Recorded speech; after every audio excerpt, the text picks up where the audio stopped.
এই সিলিন্ডার এইভাবে এখন না পানিতে বেঁধে নিয়েছে, সামনে নেবেন কিভাবে? কি করবো, নসিবে সেরকম আছে সেরকম। এখন তো কালকে থেকে আমি ভাত খেতে পারি, মেয়েরা তো বসে আছে ওখানে। আপনার বাড়ি কোথায়? বাড়ি বাসখালা। হ্যাঁ, বাড়ি বাসখালা। বাঁশখালা। বসিরাম মসজিদের বাড়ি। কি করেন আপনি? আপনি শ্বাসবাস করে বার্তায় দিয়ে মিনিট দেবো। আপনার বাড়িতে পানি কতটুকু? পানি দূর হচ্ছে দাবার পরি সব না মারার গ্যাস অথবা আমাদের ঘরে এখন তো এই পানি কতটুকু উঠছে? আপনার গরু দিচ্ছে আপনার ঘর কি ভেঙে গেছে? সব বাংলা গ্যাস আছে না ঘরে। আপনার ঘর একবারে ভেঙে গেছে, মাটির ঘর? মাড়ি ঘর। কত বছর বয়স ঘরের? আর বাবা বাঁধি গিয়েছে।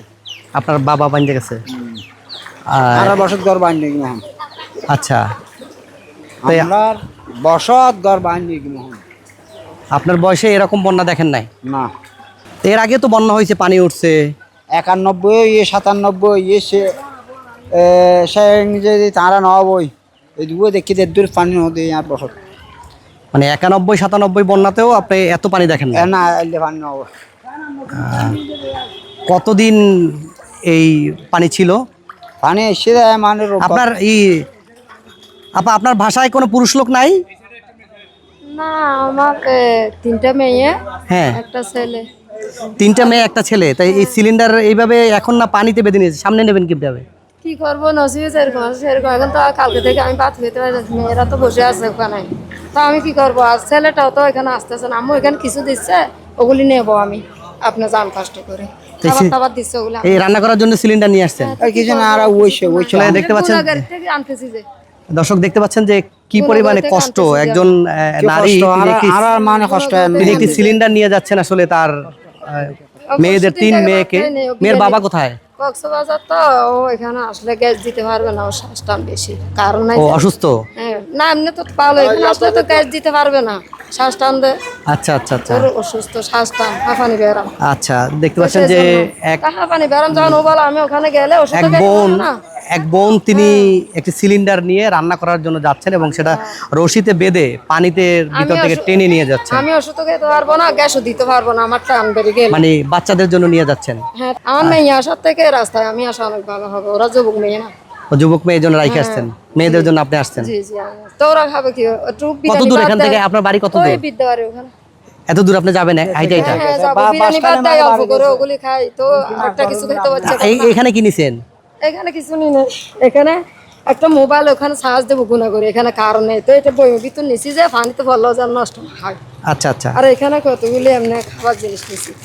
দর্শক আসলে বন্যায় যে মানুষের দুর্ভোগ আপনারা দেখতে পাচ্ছেন যে একজন নারী তিনি একটি সিলিন্ডার রান্না করার জন্য তার ঘর পাড়ের নিচে এবং তার তিন মেয়েকে রেখে, তার হাজবেন্ড অসুস্থ চিটাগাঙে, তার তিন মেয়েকে রেখে তিনি বেরিয়েছেন তার এই সিলিন্ডারের জন্য। এটি বাসায় নিয়ে তিনি রান্না করবেন, তারপরে তার মেয়েদেরকে খাওয়াবেন। আসলে বন্যা পরবর্তী বা বন্যার সময় মানুষের যে এই দুর্ভোগগুলো আমাদের আর কি হৃদয়ে ছুঁয়ে যায়।